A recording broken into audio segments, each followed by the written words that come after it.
5 books to completely change your mind and your life when property investing.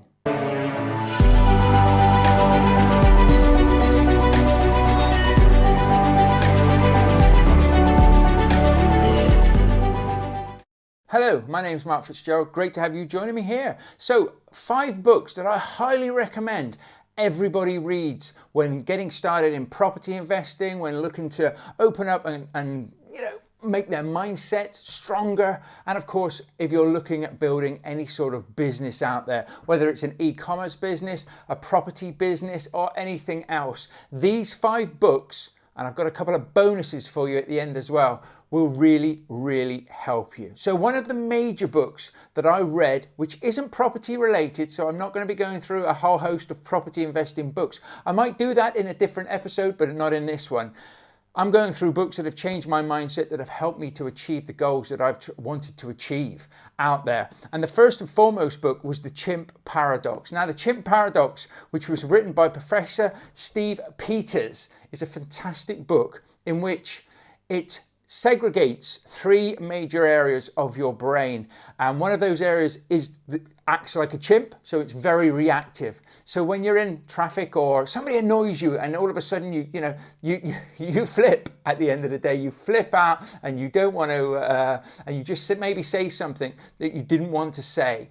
That is your chimp in your head. And we have what is also the computer brain and the human brain. So there are all these different elements. And normally when the human and the computer take over, it's slower than the chimp. So for me, when I am a very reactive person. I know I am now because I've read the book and I can recognize the signs.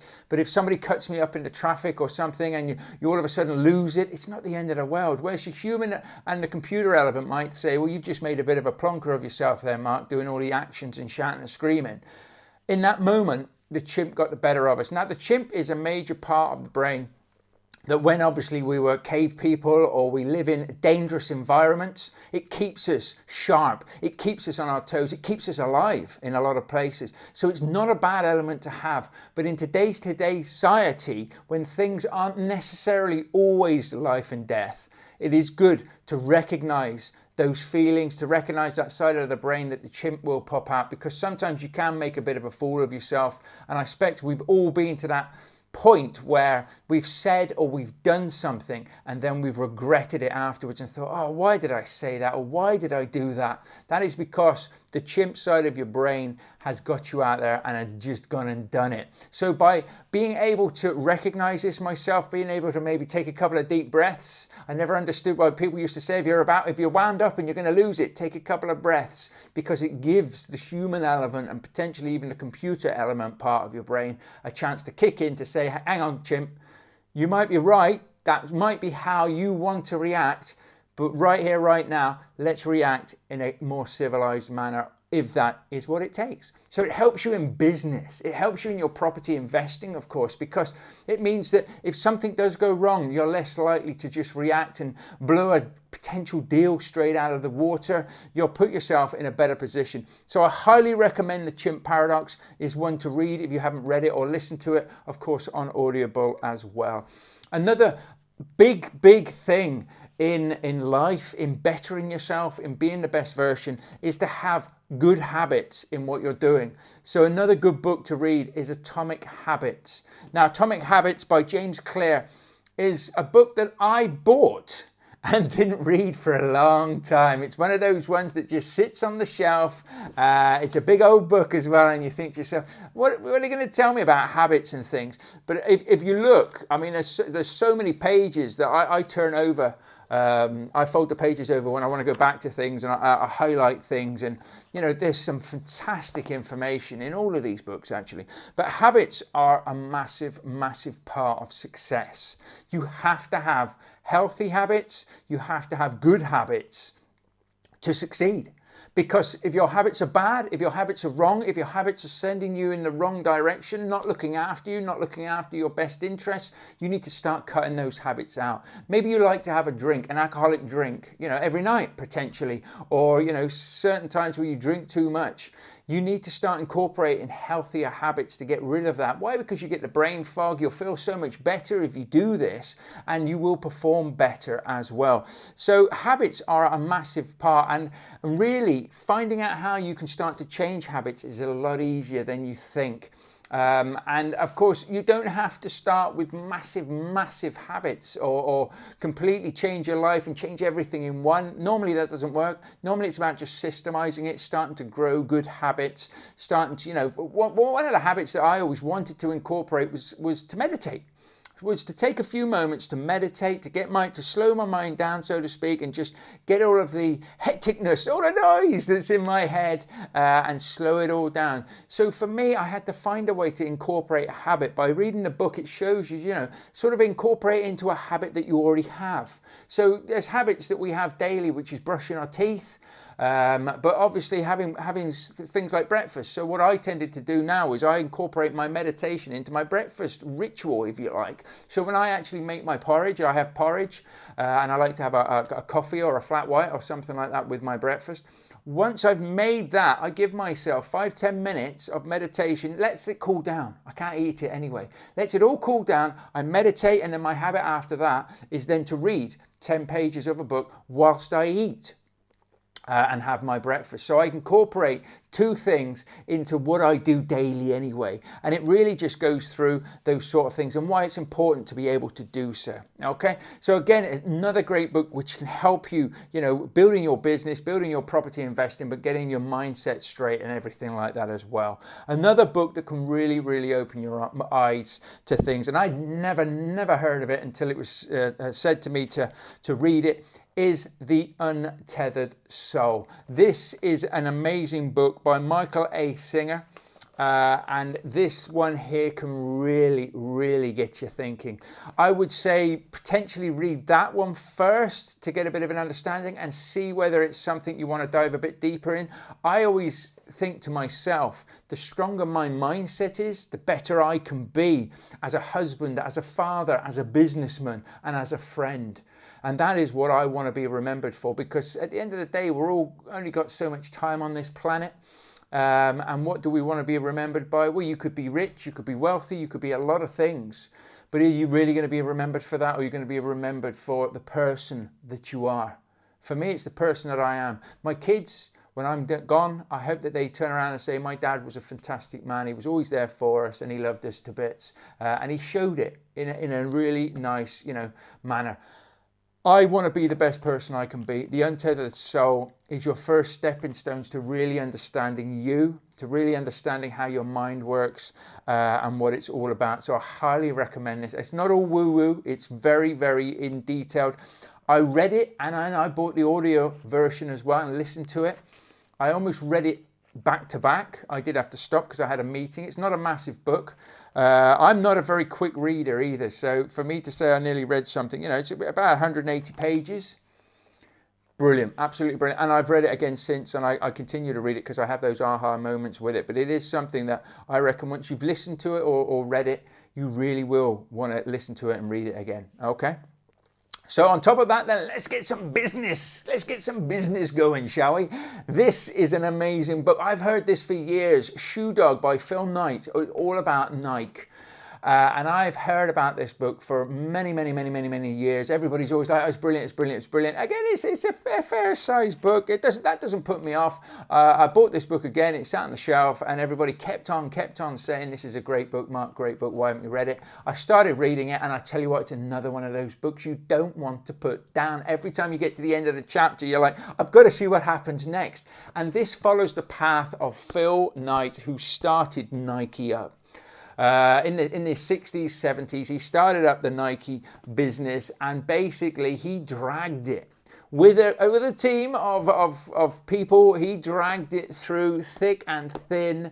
How he kept going is testament to what we see today. We all look at Nike as a brand today and think, wow, it's amazing, it's massive, it's humongous. This takes it back to the grassroots.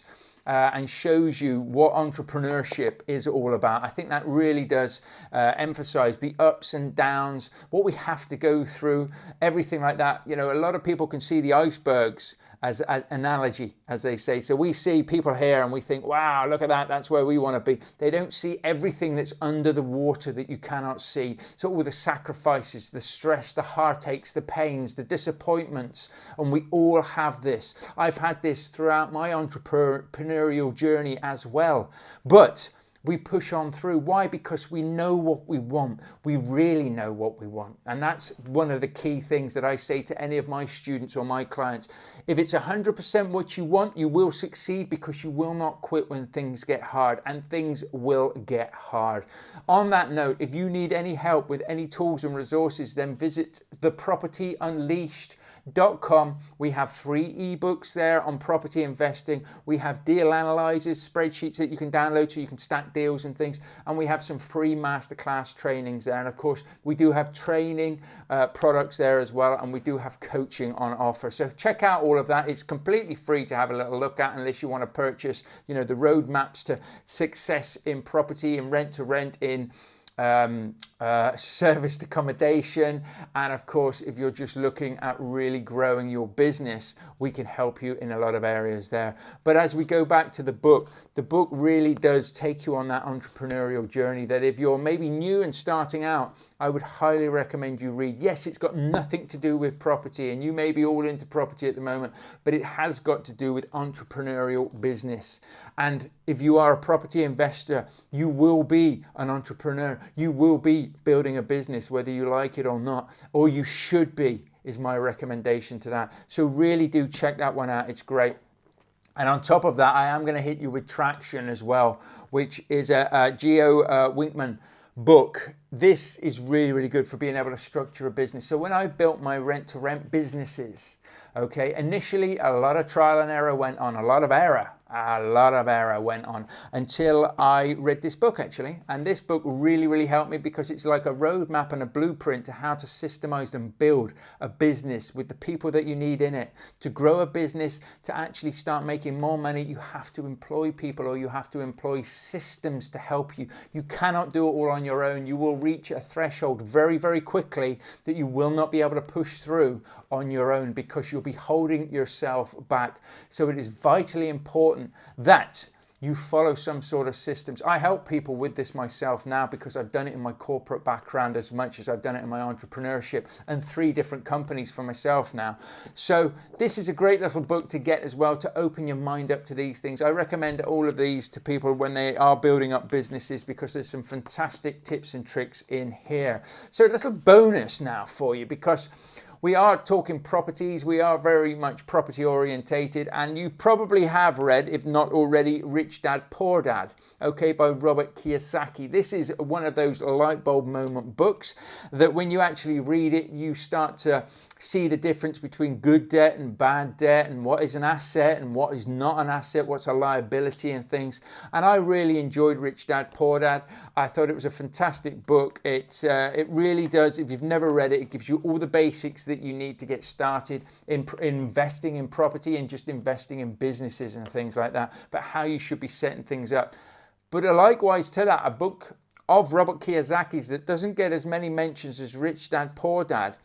And maybe I enjoyed this one more because I'd already read Rich Dad, Poor Dad. I don't know. You can tell me. But it's another one of his called the Cash Flow Quadrant. This is a bit bigger. And I enjoyed this one actually more than Rich Dad, Poor Dad, because whilst it covers the fundamentals of Rich Dad, Poor Dad. So if you already know those, it's good. And if you don't, you can still pick those up in the Cash Flow Quadrant. It is a lot more about being a savvy investor and making your money work for you. So if you've already read Rich Dad, Poor Dad, I highly recommend that you get your hands on the Cash Flow Quadrant and that you read that as well. And of course, give me your feedback as well. If there's any books there that you think, you know what, I've read those, or put it in the comments below, or you recommend a book as well. I'm always up for when people want to recommend books, put it in the comments below. Let us know about it. Of course, if you need a hand with anything, do go and visit my website, thepropertyunleashed.com, for free tools and resources. Help yourselves to, as I say, the ebooks there on rent-to-rent, serviced accommodation, HMOs, deal sourcing. We have deal analyzing spreadsheets, and we have free masterclasses as well that you can take part in. I hope you've enjoyed these books. I've got plenty more of books that I want to talk about. And like I say, if you'd like me to review any books as well, do let me know. I'm more than happy to, if I haven't read it, read the book and review it. There's a few other books which I would highly recommend that I've read this year. The 5 a.m. Club is a very good book. It's one I've known about for ages but never read. 5 a.m. What have we got to learn? But I really enjoyed the book. And Surrounded by Idiots is another great book that I just finished recently and really enjoyed. And it's not necessarily all about idiots and things. It's about different people and their personas and how they operate and how they function and everything. So it's another good book to pick up. So never stop learning, never stop reading, never stop educating yourself. Okay, don't just read books to consume either. Read books to study. So certain books you want to go back to time and time again. You want to study them. You really want to get every sort of ounce of information you can from them, and then make sure you put it into practice. No point in reading all of this and then not putting it into practice. So have a book and have another book by the side of it that you can start making notes in. So when I read a book, I highlight the page, maybe I fold it over, maybe I'll even just stop a minute and write something about something that I've learned, how I want to incorporate what I've just learned into my life. And then I can go back and read my notes as their own little book afterwards and start trying to incorporate things. No point in just consuming things and not doing anything with the information. Let's consume it. Let's become the best versions of us that we can become. I hope you've enjoyed this episode. I look forward to you joining me in the next episode. Bye for now.